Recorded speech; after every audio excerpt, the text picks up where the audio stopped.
All right, so chronic renal failure is progressive loss of kidney function that develops over the course of many months or even years. Glomerulonephritis and nephrosclerosis, which is hypertension and atherosclerotic disease of the small arteries of the kidneys, are the most common causes. This leads to destruction of nephrons. The kidney will be unable to excrete potassium, so you should monitor your patient's potassium levels, and they may have actually elevated levels of potassium, anywhere from like 5 to 7 even. Some signs and symptoms. One of the earliest signs is the inability of the kidneys to concentrate urine, and they may also display uremic syndrome. This is where the skin becomes dry, scaly, and pallid, yellowish gray colored.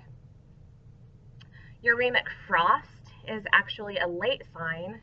This is the appearance of evaporated sweat that leaves crystals, they're urea crystals, on the eyebrows or the rest of the face and in the axilla and groin areas. Muscle cramps, if hypocalcemia is not corrected, are very common. They may also have hypertension from fluid overload and an increase in weight. They may also display possible restless leg syndrome and leg discomfort that actually interferes with sleep, and this again is due to an imbalance of electrolytes. Treatments include certain medications or dialysis, including hemodialysis or peritoneal dialysis. And then as this disease progresses, eventually these individuals will need a kidney transplant. So our nursing management for these patients will include caring for patients that are on dialysis. So when you have a dialysis patient, you will weigh them before and after the treatment is done. This helps to determine fluid losses that the patient may incur. You also need to monitor closely their vital signs before, during, and after the treatment. You'll look for signs indicating clotting or infection. You'll check their distal peripheral circulation. Palpate. So these patients will have what is called an AV shunt placed to their extremity, one of their upper extremities, and you need to monitor this area. So like I said, you'll monitor that distal peripheral circulation, that pulse. You'll palpate that area for a thrill. It'll actually feel like a vibration. And then you can actually auscultate that area to hear the thrill, which is called a bruit.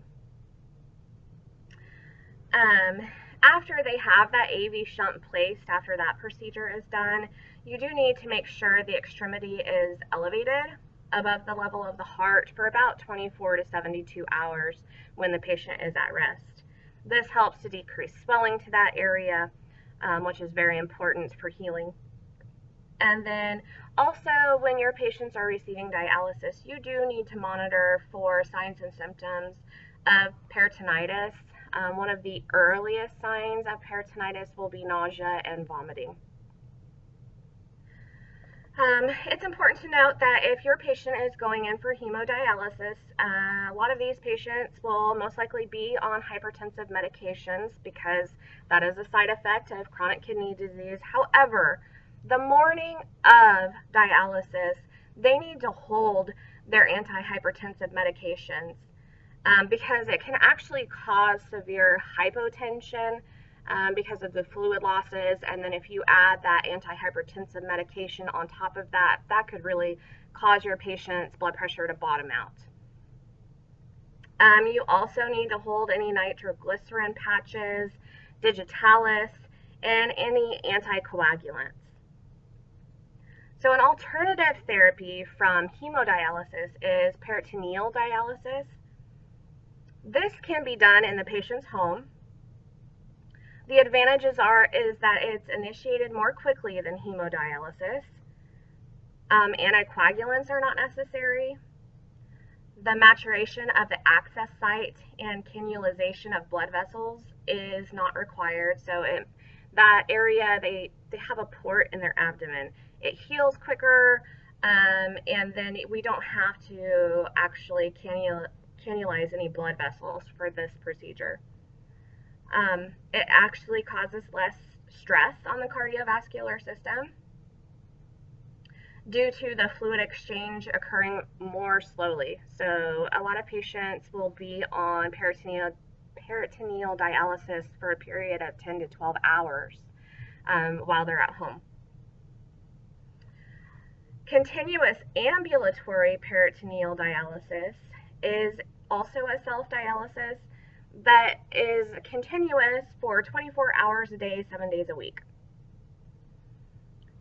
So that differs slightly from the peritoneal dialysis, because the peritoneal dialysis is daily. However, the patient does get a break from it. So instructions for your patient when they are performing peritoneal dialysis. You should educate your patient to sit upright when they are instilling the dialysate solution. They need to instill it over a period of 10 minutes, and they must be taught and should use aseptic technique when they are performing their own dialysis to avoid peritonitis. And they do need to be taught to observe for and report signs and symptoms of peritonitis. So again, one of the earliest signs is nausea and vomiting. However, you may also see cloudy, foul-smelling outflow of liquid from the peritoneal area. That is, or even if it's pus-colored, that's a clear sign of infection. We also need to note that the output should be greater than that is instilled. This is because dialysis, the purpose of dialysis is to remove the excess fluid and the waste from the body. If it's less, the patient should be instructed to shift positions. Perhaps the catheter is resting against the abdominal wall or some area of obstruction, and all they need to do is shift positions to relocate that catheter so that the excess fluid is then able to drain for them. That does conclude the final slide for today. Thank you all for your patience. I'm sorry that this recording did not go through on the first try, but I will go ahead and post this to Moodle for you all as soon as possible. Thank you. Bye.